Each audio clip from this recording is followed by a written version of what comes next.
my video. Selamat datang kembali di YouTube channel aku, Sri Intan Agusmai. Oke, jadi ini adalah video kedua aku bersama narasumber yang kemarin, yaitu Jaza, teman kita dari Kedokteran Unpad 2019. Nah, di video kali ini kita bakal bahas tentang segala hal about FK Unpad. Ya, tentang kedokteran Unpadnya, tapi kita bakal bahas juga tentang FK-nya nih. Nah, jadi bagi kalian yang baru pertama kali mampir di channel aku, jangan lupa diklik tombol subscribe-nya dan klik tombol loncengnya supaya ketika aku upload video baru kalian dapat notifikasi dan bisa langsung tonton. So, langsung aja kita sapa lagi narasumber kita, yaitu Jaza. Oke teman-teman, jadi kembali lagi bersama aku dan narasumber keren kita dari Kedokteran Unpad ini, yaitu Jaza. Yang mana pada session 2 ini atau pada part 2 ini kita bakal ngebahas tuntas tentang Kedokteran Unpad. Kalau sebelumnya itu kita bahas tentang gimana caranya biar masuk ke FK Unpad, sekarang kita bahas tentang FK Unpadnya. Siap Jaza? Siap, Kak. Oke, kayak ujian aja ya. Sebelumnya kita mau kenalan dulu lah sama Jaza, dari nama, angkatan, asal ya kayak kemarin Jaza. Karena mungkin ada teman-teman yang baru join gitu kan di video 2 ini. Silahkan Jaza. Oke, halo semuanya. Perkenalkan, nama saya Muhammad Jaza Kamali. Biasa dipanggil Jaza. Aku asalnya dari Kebumen, salah satu kota kecil di Jawa Tengah gitu ya. Terus kemudian aku kuliah di Fakultas Kedokteran Universitas Padjadjaran. Aku angkatannya dari tahun 2019, atau istilahnya bisa disebut sebagai Kavalegra. Oke, jadi sebenarnya angkatan 2019 ini tadi kami udah bincang juga, ada nama khusus ya Jaza ya, Kavalegra ya tadi. Boleh jelasin nggak Kavalegra tuh apa? Soalnya angkatan aku belum ada nama sih ini. Oke, jadi itu sebenarnya kayak suatu ciri khas di FK Unpad gitu ya. Menurut aku itu benar-benar ngerasain yang namanya suatu keluarga karena dibentuk suatu angkatan gitu ya. Kavalegra itu itu berasal dari bahasa Sanskerta, dari 3 part gitu ya. K itu Kavalos, Valegra Vaidianat, sama Allegra gitu. Untuk Kavalos sendiri itu pasukan berkuda, terus kemudian Vaidianat itu Master of Medicine, dan Allegra itu Joyful. Jadi kayak kami memiliki harapan besar, doa untuk angkatan kami, untuk keluarga kami, supaya kita bisa berjalan bersamaan layaknya pasukan berkuda dan menikmati perjalanan itu dengan joyful, dengan bahagia, dengan harapan supaya kita bisa menjadi Master of Medicine gitu Kak kronologinya. Waduh, keren guys. Filosofisnya tuh sangat-sangat dalam gitu ya. Namanya itu merupakan doa. Emang sih nama itu harusnya doa gitu ya. Tapi itu nama angkatan, keren banget. Jadi tadi itu dari bahasa Sanskerta. Nah, jadi kan si Jaza kan udah jelasin ya filosofisnya, tapi kayaknya tuh kayak detail banget gitu kan dari nama angkatan. Jadi sebenarnya siapa si Jaza ini? Kok bisa sefilosofis itu gitu ya kan menjelaskan nama angkatan. Kalau boleh tahu Jaza itu kesibukannya apa sekarang Jaza di angkatannya? Kebetulan aku diamanahi sebagai Ketua Angkatan FK Unpad 2019 teman-teman. Widih. Tahu tentang nama angkatan itu gitu. Ketua angkatan dari FK ya. Berarti itu ketua dari prodi-prodi lainnya ya Jaza? Ya, dari 3 keluarga, banyak 3 anggota keluarga kami gitu. Itu ada apa? Kedokteran hewan dan juga kebidanan. Oh. Ya tadi Kak, kedokteran umum, ya, kedokteran hewan dan juga kebidanan. Jadi Jaza nih ketua angkatannya ya. Nah, berarti itu kalau di kampusku kan disebut dengan komting ya. Tapi kalau komting di kampusku itu tuh kayak ya udah rolling tiap semester gitu. Kalau di sana gimana Jaza? Sistemnya sama nggak nih? Kebetulan kalau di FK Unpad itu sistemnya adalah seumur hidup Kak. Waduh. Jadi satu amanah seumur hidup selama-lamanya gitu Kak. Karena mungkin ketika kita baik di internal angkatan ketika saat ini gitu ya menempuh kuliah itu sangat erat banget kekeluarganya, kita bertujuan untuk sama-sama masuk ya, sama-sama lulus gitu loh Kak. Jadi saling membantunya itu kerasa banget gitu. Dan ketika sudah lulus, dengan harapan juga nanti bisa terjalin lagi silaturahminya supaya antar satu anggota keluarga dan anggota keluarga yang lain bisa terus berkomunikasi gitu Kak. Widis, berarti Jaza ini tuh bapak kepala keluarga dari angkatan FK Unpad seumur hidup guys. Jadi ya pasti tahu lah ya dengan anak-anaknya gitu kan. Dan aku tuh tahu kalau ketua dari angkatan tuh bukannya amanah yang mudah gitu ya, karena tuh yang bakal dipegang tuh banyak gitu kan. Banyak anak-anaknya tuh banyak banget. Jadi aku sekarang penasaran, pengen ngetes Jaza, seberapa kenal Jaza dengan anak-anaknya atau dengan teman-teman sejawatnya nih. Aku mau tanya Jaza, dari kedokteran sendiri itu satu kedokteran berapa orang? Kurang lebih kalau kedokteran umum tuh 266. 266. Itu 266 itu satu kelas atau gimana Jaza? Jadi kalau kami sistemnya tuh tutorial Kak, kelasnya ada 2 ya. Jadi kalau kelas besar itu kalau kelas besar itu kami satu angkatan gitu, namanya lecture, sesi lecture atau mini lecture. Jadi kayak kami satu angkatan dikumpulkan dalam satu kelas aula besar. Terus kemudian di situ kami mendengarkan pengajaran dari satu dokter bersama-sama gitu. Terus kemudian yang kedua, kita tutorial yang mungkin sama kayak fakultas kedokteran lainnya gitu ya. Yaitu satu grup kecil gitu Kak. Totalnya itu ada 24 kalau nggak salah kurang lebihnya. Dan semua itu di rolling Kak. Setiap semesternya di rolling supaya kita bisa saling mengenal gitu antara satu teman dengan teman yang lainnya juga gitu sih Kak. Berarti lecture-nya kenapa? Ya, jadi kayak tutorial itu nanti sistemnya kayak diskusi mengenai suatu kasus gitu sih Kak, kurang lebihnya. Udah tuh itu sih. Oke, berarti lecture tadi itu kan katanya dikumpulin di aula besar satu angkatan, itu kedokteran aja atau emang seluruh fakultas Jaza? Oh, kalau seluruh prodi? Berdasarkan jurusannya masing-masing Kak. Oh. Jadi kayak per prodi gitu Kak. Oke, berarti ada sama lah ya ada kelas besar itu isinya berarti 266 orang dikumpulin ya Jaza ya. Ya, benar Kak. Baru ada tutorial juga. Berarti mirip lah ya, tapi ini di Unpad lebih gede, guys. Kalau kami itu cuma 135 satu kelas dan di Unpad itu 266. Oke, Jaza tahu ya berapa anggotanya. Nah, sekarang itu Jaza tahu nggak yang cewek ada berapa, yang cowok ada berapa? Ayo. Waduh. Kurang lebih aku pernah membuat persenan gitu ya, tapi untuk jumlah pastinya kadang sering lupa gitu ya. Pokoknya 25% dan 75 gitu Kak. Aduh. Tapi itu overall satu angkatan ya Kak. Jadi dari kedokteran hewan yang jumlahnya itu 60 dan juga kebidanan Kak yang jumlahnya kurang lebih 38-an gitu. Berarti lebih banyak cewek ya Jaza? Ya, lebih banyak perempuannya gitu. Waduh. Dan tentunya di kebidanan itu cewek semua ya Kak. Oh iya. Ada laki-lakinya itu kedokteran umum dan kedokteran hewan gitu. Waduh, ada 75 orang, 75% ceweknya, 25% cowoknya. Ya wajar sih, rasa aku di tiap fakultas kedokteran pun kayak gitu juga gitu ya. Lebih banyak ceweknya.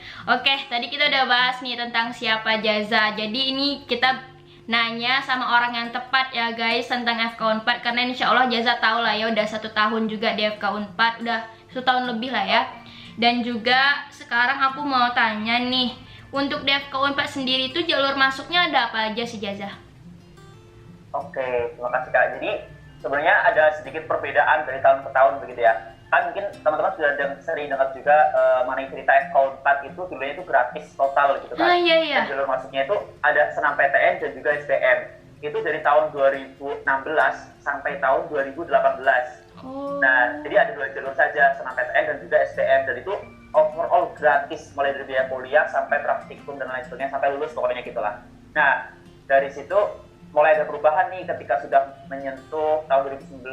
Jadi sebenarnya mungkin alasan gratis itu karena kita menjalin kerjasama dengan pemerintah Kabupaten Jawa Barat gitu untuk menjalin kerjasama sehingga nanti akan dilakukan pengabdian dari dokter-dokter yang sudah lulus begitu kan. Nah, karena mungkin dokternya sudah mencukupi sehingga pada tahun 2019 kita mulai menerapkan sistem UKT kembali gitu. Nah, di situ kami sudah mendapatkan 3 jalur lagi gitu Kak. Ada senam PTN, SBM PTN, dan juga jalur mandiri atau istilahnya SMUP gitu. SMUP. Oke, berarti aku juga dulu dengar tuh Jaza. Aku kira itu tuh kayak cuman ya rumor-rumor aja kalau di FK Unpad tuh gratis total gitu. Ternyata emang benaran ya. Sampai tahun 2018. Tapi emang harus ngabdi lagi ke Bandung gitu ya, atau ke daerah Jawa Barat gitu ya. Oh, keren ya guys. Tapi ya sayangnya sampai 2018 pula ya. 2019 sudah normal kembali ya. Ada jalur SNMPTN, SBM sama mandiri. Kira-kira Jaza tahu nggak nih kuota per jalur masuknya itu kira-kira berapa Jaza? Mungkin ini ya menurut perkiraan cara berdasarkan jumlah yang lolos tahu aku gitu ya. itu memang beda-beda setiap tahunnya. Nah, mungkin ketika angkatan aku itu formasinya kan berarti dari 100%. Tadi 25 senam PTN, 50% SBM, dan 25 mandiri gitu Kak, kurang lebihnya. Tapi sepertinya di tahun 2020, tahun ini itu ada sedikit perubahan dan mungkin secara detailnya aku kurang tahu karena dari data anak-anak yang mungkin masuk itu lebih banyak kuotanya di salah satu jalur, jadi mungkin kayak beda sama temen aku gitu mungkin. Ya. Tapi secara umum kayak tadi lah ya, SNM 25, SB 50, Mandiri 25%. Tapi mungkin tiap tahunnya bakal diubah. Jadi mungkin teman-teman yang 2021 bisa tetap terus pantengin webnya di Unpad ya. Itu ada web khusus gitu nggak, Jaza, di Unpadnya? Ada Kak, ada juga Kak. Dan nanti tadi gampang Kak. Oh, nanti kita tulisin di bawah ya webnya. Jadi mungkin teman-teman bisa langsung cek di sana aja untuk regulasi terbarunya mengenai berapa kuota-kuota itu biasanya ada info-infonya guys di internet yang bakal diupdate tiap tahun. Nah, jadi tadi kita udah bahas tentang jalur masuk. Nah, tadi kan Jaza udah nyenggol-nyenggol biaya kuliah juga ya. Nah, jadi untuk biaya kuliah itu di FK Unpad tuh berapa Jaza untuk kedokterannya? Oke, setahu aku itu ada range-nya gitu ya Kak. Untuk tahun aku kan tadi sistemnya UKT, uang kuliah tunggal. Dan itu sistemnya subsidi silang Kak. Jadi mungkin ketika orang memiliki kemampuan lebih, kan jadi kayak pendataan penghasilan orang tua begitu ya. Ketika orang memiliki penghasilan lebih, nanti ya ditempatkannya yang sesuai dengan UKT-nya. Kemudian orang yang mungkin memiliki keterbatasan ditempatkan sesuai UKT-nya. Dan itu berdasarkan golongan begitu Kak. Untuk golongannya aku kurang hafal berapa-berapanya detailnya, tapi ada kok di internet gitu. Tapi yang paling rendah itu 500.000 untuk UKT satu semester, dan paling tinggi itu adalah 13 juta seingat aku. Jadi itu range-nya gitu Kak. Berarti rasaku hampir-hampir sama ya kayaknya ya tiap fakultas yang menjalankan UKT. Kemarin aku juga ada bincang sama anak UB juga pakai sistem UKT, jadi sama yang paling rendahnya 500.000 sampai golongan 5, golongan 6. Sama di Undri juga gitu, ada golongan satunya 500.000 sampai golongan 56 tuh 23 juta, 27 juta gitu. Jadi ya rasaku mirip-mirip ya. Kalau untuk mandiri sendiri itu gimana Jaza? Apakah sama? Kalau untuk mandiri, setahu aku tuh jadi kita langsung otomatis ke UKT yang paling tinggi gitu ya Kak, 13 juta. Tapi selain itu ada juga uang pangkal gitu Kak. Jadi ketika kita masuk ke lewat jalur mandiri, kita ada uang pangkal atau istilahnya mungkin uang sumbangan gitu ya.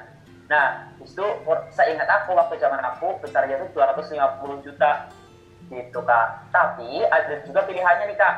Mungkin kayak pilihan ketika kita mampunya itu ngisi berapa gitu Kak. Jadi kita emang ditanya juga nih mau nyumbang berapa gitu, mungkin kayak uang pangkalnya mau ngisi berapa. Bahkan bisa diisi 0 juga loh Kak, menurut informasi begitu ya. Tapi yang mungkin nanti akan berpengaruh terhadap tahap seleksinya begitu mungkin ya Kak. Iya. Berarti dikasih kebebasan gitulah ya mau ngisi berapa gitu kan. Mungkin ada rentangnya juga ya untuk uang pangkal. Berarti kalau mandiri rasaku di mana-mana pun kita masuk itu pasti ada uang pangkalnya gitu. Tapi bedanya itu ya ada yang menetapkan sekian, ada yang dikasih kebebasan untuk kita mau ngasih berapa. Terus di balik itu semua uang semesternya tetap pakai UKT yang paling tinggi, itu udah otomatis gitu ya guys kalau mandiri. Oke, tadi mandirinya namanya SMUP ya. Oke. Nah, tadi kita udah bahas tentang biaya kuliah. Sekarang aku penasaran juga nih, untuk biaya hidupnya gimana Jaza? Kamu sebagai perantauan gitu ya di di Jawa Barat itu gimana ngerasainnya? Tergolong apa? Kalau misalkan uang biaya hidup gitu ya, sebenarnya kembali lagi ke setiap orang masing-masing gitu. Sebenarnya di Unpad itu juga hampir sama dengan seluruh daerah gitu ya, memiliki ciri khas sendiri ketika orang ingin mungkin bersikap hemat atau lain sebagainya, itu pasti pengetahuannya juga luas terhadap makanan dan lain sebagainya gitu kan. Nah mungkin kayak ada tempat-tempat khusus yang mungkin memiliki harga yang cukup bersahabat begitu ya Kak, dan ketika kita ingin hidup sederhana atau mungkin ketika kita ingin ya alhamdulillah berkecukupan, ya itu ada semuanya sih Kak. Jadi mungkin biaya hidup di Unpad begitu ya, untuk makanannya kurang lebih kan ya 10.000 mungkin ya satu kali tiga kali berarti 30 kali satu bulan 30 hari 9 berarti berapa? 900.000 kurang lebih 1 juta gitu ya. 1 juta 1 bulan. Nah mungkin ya berarti 1 tahun 12 juta gitu ya untuk makan. Nah untuk uang tinggalnya itu bebas sebenarnya, kayak banyak banget varian harganya gitu loh Kak. Jadi ada mungkin dari rendah mungkin kayak sekitar 4,5 juta per tahun, 4 sampai 5 jutaan gitu, sampai yang mungkin mahal seperti kayak apartemen juga ada di situ, kayak kurang lebih 27 juta, terus kemudian dan 28 dan lain sebagainya gitu. Dan range-nya ada semua gitu kok. Oke, berarti tersedia juga ya bagi yang dari yang harga paling minim sampai harga paling tinggi pun ada. Jadi tergantung kita mau milih yang mana lah lagi ya tentang biaya kuliah. Karena banyak banget adik-adik yang mau masuk FK tuh pasti nanyanya, Kak gimana biaya kuliah di sana, biaya hidup di sana gini. Sebenarnya tergantung pribadi juga ya Jaza ya. Tergantung kalau milihnya apartemen ya tetap aja mahal gitu ya. Makannya yang kayak kapsi tiap hari gitu ya kan, ya tetap aja mahal gitu ya. Tapi kalau makan-makan yang warteg gitu, ada warteg kan ya di Jawa Barat ya? Ada. Nah kayak gitu pasti murah gitu insya Allah. Iya. Tapi kalau makannya 10 kali sehari ya tetap aja mahal gitu ya. Sama juga. Oke. Jadi tadi kita udah bahas jalur masuk, biaya kuliah, biaya hidup, dan sekarang aku penasaran juga itu di FK Unpad sistem pembelajarannya gimana Jaza? Dia pakai sistem blok, terus ujiannya tiap blok, atau ujiannya di akhir semuanya, atau kayak mana Jaza? Oke. Jadi sebenarnya dari 3 prodi itu sedikit berbeda gitu ya. Dan mungkin aku ingin menyampaikan dari yang aku ketahui, mungkinnya ketika ada yang kurang tepat mohon maaf sebelumnya, tapi saya tahu aku, jadi aku dari bahas dulu dari yang kedokteran umum gitu ya. Jadi sistem pembelajarannya kami ada dua garis besar tadi, yang main lecture atau satu angkatan pendidikan dokter, satu angkatan kuliah bersama, dan satunya lagi tutorial yang masuk per grup kecil 14 sampai 13 orang. Dan di grup kecil itu juga selain tutorial ada juga lab activity dan juga skills lab. Bedanya lab activity dan skills lab itu, kalau lab activity itu lebih ke pengetahuan, jadi prakteknya tuh nggak langsung terjun keahlian tangannya, enggak gitu kurang lebihnya. Tapi kalau yang skills lab itu memang benar-benar terjun, seperti kayak menjahit, itu kan berarti benar-benar memeriksa gitu ya. Jadi lebih ke keahlian soft skill gitu loh. Jadi skills lab gitu kan namanya. Jadi ada total ada berapa berarti? Ada 4 ya. Mini lecture, terus kemudian tutorial per grup, dan tutorial lab activity dan skills lab itu sama grupnya. Satu yang tadi yang grup kecil-kecil gitu.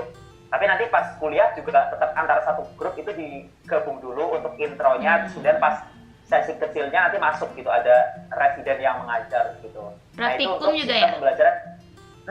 Iya, praktikum Kak. Ya, istilahnya praktikum gitu.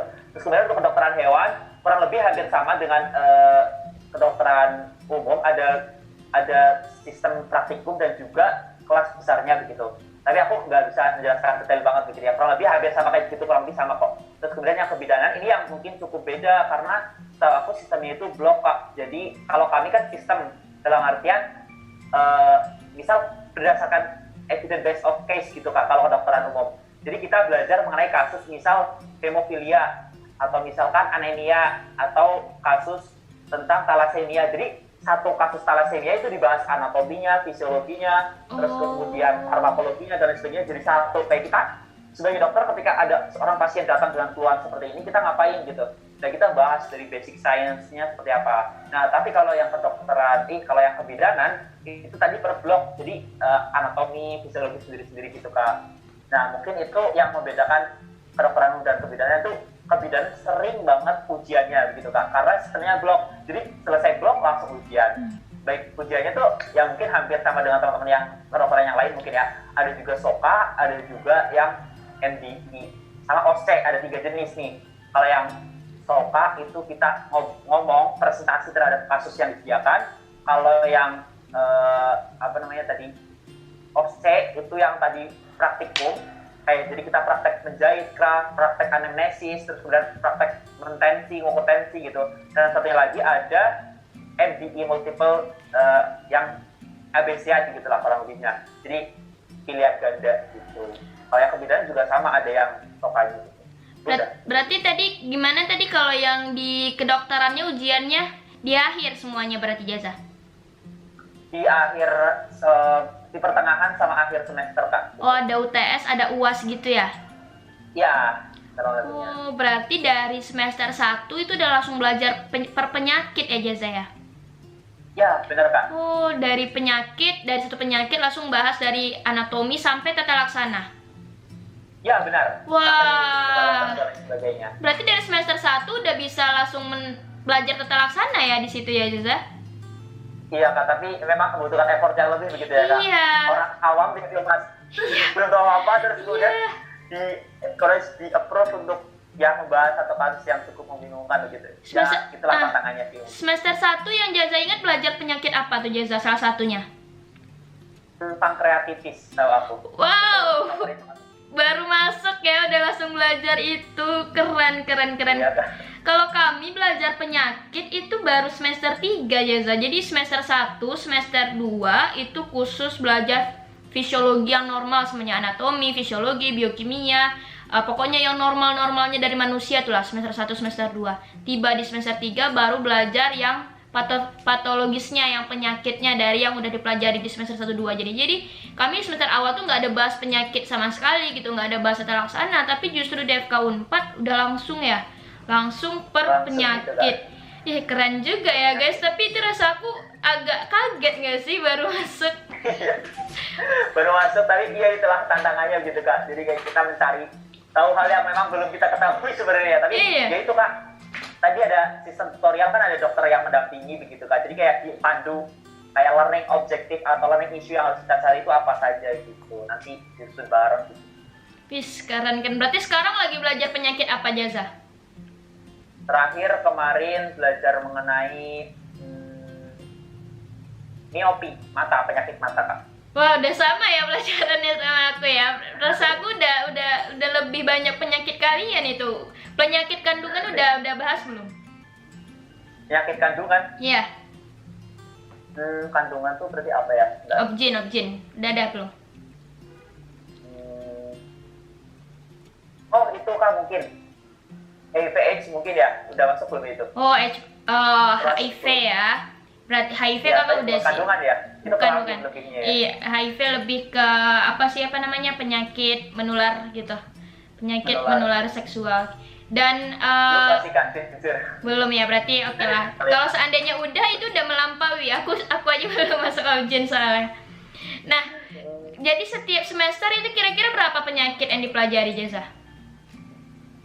Kalau setiap semester tuh kurang lebihnya 10 sampai 15 gitu. Jadi tergantung semesternya sih Kak. Kayak kami kan tadi semester 1 tuh fundamental basic science namanya ya Kak. Terus semester 2 itu DMS case istilahnya, dermatologi muskuloskeletal dan histologi gitulah kepanjangannya terlebih. Terus kemudian yang terakhir saat ini itu EMS and BSS gitu, yang neuron gitulah, saraf. Oh, saraf-sarafan. Oke, berarti ujiannya mirip dengan kayak di SMA lah ya, ada UTS, ada UAS. Ada ulangan-ulangan gitu Jaza? Itu lebih tepatnya kuis sih Kak, mungkin kayak pretest, post-test gitu. Oh, pretestnya tiap mini lecture tadi ya? Tiap lab biasanya kalau pretest. Oke. Lecture tidak ada pretest gitu ya. Kayak tiap lab activity mungkin ya? Iya Kak. Oke, berbeda ya guys. Ini baru kali dari sepanjang aku ngewawancarai teman-teman dari FK lainnya, baru kali ini yang sistemnya kayak gini. Kalau biasa itu kayak UI, UGM itu sistemnya mirip sama di Undri juga, UB juga. UB sedikit dia sistem blok juga, tapi di UB itu dia ujiannya mirip di Unpad. Kalau di Unpad ini benar-benar aku speechless, beda banget asli. Tapi kayaknya sih enak juga sih, udah langsung jadi dokter ya, udah langsung ibaratnya ada rasa-rasa dokter dari semester awal gitu ya. Di situ ada sistem remedial gitu nggak Jaza? Ada Kak, sistemnya remedial tuh di akhir biasanya. Jadi di akhir terus kemudian nanti di list. Jadi kayak yudisium, siapa yang lulus dan siapa yang belum lulus, terus kemudian yang lulus nanti dikasih kesempatan buat memperbaiki nih remedial gitu. Jadi serempak biasanya gitu sih Kak. Was, keren. Oke lah, nggak apa-apa lah ya. Tiap universitas, tiap fakultas beda-beda guys. Jadi ya kalian tergantung kalian mau masuk mana. Jadi kan video-video aku udah banyak tuh kemarin. Tergantung lah kalian mau masuk Unpad nih. Ada dikasih tahu sama Jaza. Oke, jadi tadi kita udah bahas tentang sistem pembelajaran di Unpad. Nah, untuk selanjutnya aku pengen tanya-tanya Jaza seputar hal-hal yang ibaratnya orang belum pada tahu nih tentang Unpad, yaitu mengenai 5 hal yang orang nggak tahu tentang FK Unpad yang menurut Jaza tuh kayaknya orang nggak tahu nih, tapi ketika Jaza udah kecimpung ke dalam FK Unpad, oh ternyata kayak gini gitu ya. Ada nggak Jaza 5 hal yang orang nggak tahu, Jaza? Oke. Mungkin tadi beberapa udah aku spill gitu ya. Ya, yang pertama tuh tadi yang sistem yang sumber hidup tadi ya. Iya, mungkin gitu sih Kak. Nanti salah satunya itu. Okay. Jadi mungkin aku sebutin dari yang general dulu gitu ya.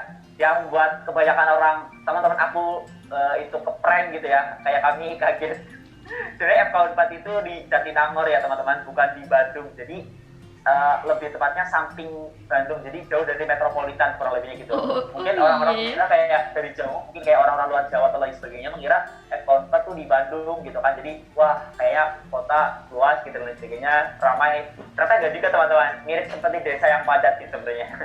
Tapi yang sudah lebih ke desa menuju kota begitu sih. Nah mungkin itu fun fact yang pertama, FK Unpad itu di Jatinangor bukan di Bandung ya teman-teman. Tapi dekat ke Bandung cuma 1 jam sih gitu, pakai travel. Kemudian yang kedua mengenai mungkin sistem pembelajarannya gitu teman-teman, karena mungkin berbeda dengan yang lainnya, yaitu kita problem based learning. Jadi mungkin kayak kita belajar berdasarkan case, kasus, problem berdasarkan problem gitu, yang menurut aku cukup menarik juga karena kita bisa berpura-pura sebagai dokter walau di semester pertama gitu ya. Jadi mungkin yang tadi disinggung. Terus kemudian yang ketiga yang mungkin menurut aku cukup incredible terhadap FK itu sendiri, yaitu euforianya gitu Kak. Kami benar-benar merasakan kekeluargaan antara satu orang dan orang yang lainnya. Yang tadi pertama sistemnya satu angkatan, tetapi kita juga memiliki semboyan yaitu FK Unpad Unite gitu Kak. Jadi selain satu angkatan masing-masing, kita juga memiliki kekeluargaan semuanya gitu, semua angkatan di FK Unpad itu sendiri untuk sama-sama unite gitu, menjadi satu gitu kan. Nah di situ kayak sering banget kita berdiskusi, kayak mungkin kita sharing-sharing tentang pengalaman, dan mungkin ketika aku sebagai ketua angkatan gitu ya, yang paling berkesan bagi aku yaitu rasa kekeluargaan antara satu angkatan dengan angkatan yang lainnya. Begitu juga internal angkatan sendiri gitu Kak. Karena ada semboyan lain selain FK Unpad Unite, itu ada tangannya juga Kak, yaitu kakak sayang adik, adik sayang kakak gitu Kak. Nah mungkin itu mengenai tadi kekeluargaan. Aku juga ingin menambahkan kekeluargaan sebenarnya banyak banget yang ingin aku ceritain sih, karena jujur yang paling berkesan di FK Unpad itu ya kekeluargaannya gitu Kak.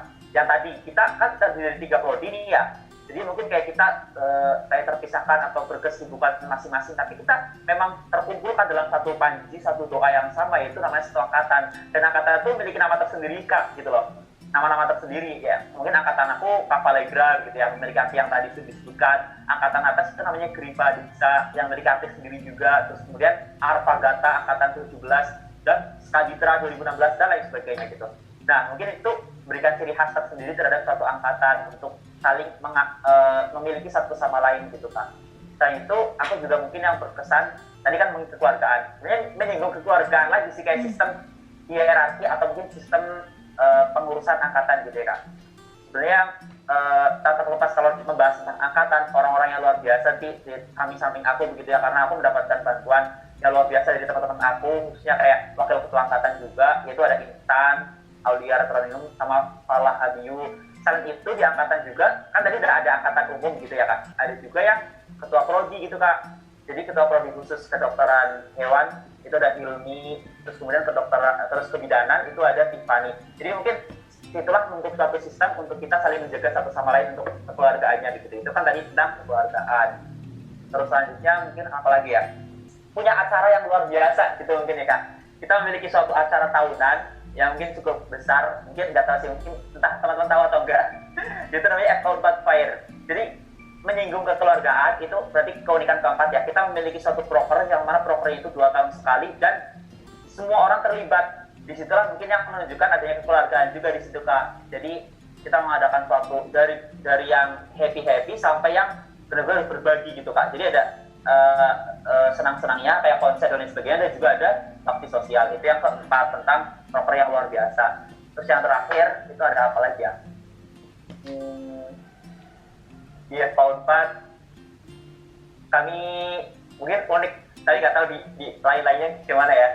Di FK4 tuh nggak di FK4 berarti, lebih tepatnya di Unpad itu aku ciri khasnya memiliki odong yang gratis sih Kak. Nggak tahu di tempat kalian ada nggak? Odong itu apa? Odong-odong tuh ya ibarat kereta yang gitu loh Kak, kayak angkot gitu. Tapi yang sekeliling kampus itu, jadi ketika kami berangkat dari apa namanya asrama atau berangkat dari kosan, itu kita selalu naik angkot gitu, naik bareng-bareng kadang gitu kan, muter kampus, dan itu gratis, overall gratis gitu ya Kak. Mungkin itu cukup menurut aku menarik juga sih gitu kan, karena sebelumnya di kampus UNS itu ada odongnya cuma satu, dan itu berbayar, sekali jalan 1.000 gitu ya, dan di Unpad itu literally gratis gitu Kak. Jadi mungkin cukup menarik juga nih gitu. Itu di Unpadnya atau di Jatinangornya ada nggak Jaza? Di Unpadnya Kak, di Jatinangor bangkrut nanti ya. Oke. Aku tadi sebenarnya terharu banget sih ya sama kekeluargaan yang disampaikan sama Jaza. Kayaknya tuh emang kayak nyatu gitu loh antara prodi-prodi di apa namanya di FK Unpad, dan ya menurut aku Jaza sebagai kepala keluarga itu udah sangat-sangat cocok gitu ya kan, dari wibawanya, dari cara bicaranya. Jadi kayak ya udahlah, bisa lah memahami anak-anaknya gitu ya, bisa jadi teman-teman sejawat. Nah, tadi udah disampaikan Jaza juga mengenai 5 hal tentang FK Unpad. Aku pengen tanya Jaza, sebenarnya ini nggak di luar konteks gitu ya, tapi mungkin Jaza bisa jawab. Sebutkan coba 2 hal yang orang nggak tahu tentang anak FK Unpad. Ini tentang mahasiswanya nih ya. Ternyata anak FK Unpad itu pernah tidur loh pas kuliah, atau kayak mana gitu, atau nggak pernah tidur sama sekali. Oke, mungkin cukup menarik juga ya tentang anak di FK Unpad. Sebenarnya mungkin ya pernah Kak itu tidur, oh my god.